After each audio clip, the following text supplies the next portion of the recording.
तेलंगाना के नायब वजीर आला भट्टी विक्रमार्का ने कहा कि मूसी दरिया की बहाली के तमाम फैसले शफाफियत के साथ किए जा रहे हैं और हर एक इनलेट पर STPs लगाकर सिर्फ साफ पानी दरिया में छोड़ा जाएगा। उन्होंने कहा कि गंडीपेट बापू सरोवर मरहला अवामी ज़िंदगी बेहतर बनाने का मिशन है, जिसका मकसद गरीबों को साफ़ और सेहतमंद माहौल फराहम करना है। इसी तरह उन्होंने कहा कि ख़वातीन को बिलासूद कर्ज़े और बच्चों को मियारी रिहायशी स्कूल फराहम किए जाएंगे।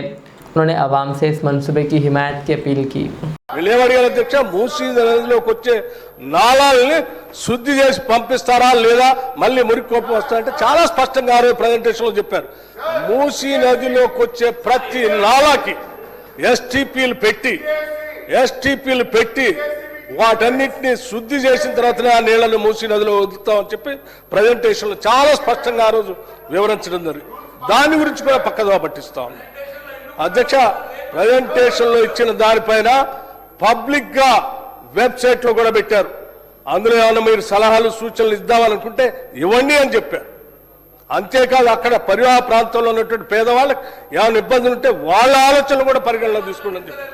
వాళ్ళు ఇంతకంటే బెటర్ మెరుగైనటువంటి ఇంకేమైనా సలహాలు సూచనలు చేస్తామంటే వాటిని కూడా ఇంక్లూడ్ చేసుకొని వాటన్నిటిని అమలుపరచడం కోసమే రాష్ట్ర ప్రభుత్వం ఉంది తప్ప మీలాగా కేవలం ప్రచార ఆర్భాటం కోసం మొదలుపెట్టి ఏదో తూతూ మంత్రంగా చేసి వదిలేసేటువంటి ప్రక్రియలో ఈ ప్రభుత్వం లేదు అధ్యక్ష। చాలా స్పష్టంగా ఉస్మాన్ సాగర్ నుంచి గండిపేట దగ్గర నుంచి మొదలయ్యేటువంటి ఈ మూసీని మొదటి దశలో బాపు సరోవర్ వరకు పూజ్య మహాత్మా గాంధీ అస్థికలు ఎక్కడైతే ఆ సంగమంలో కలిపారో పాపం ఆయన అక్కడే ఉన్నాడు అధ్యక్ష।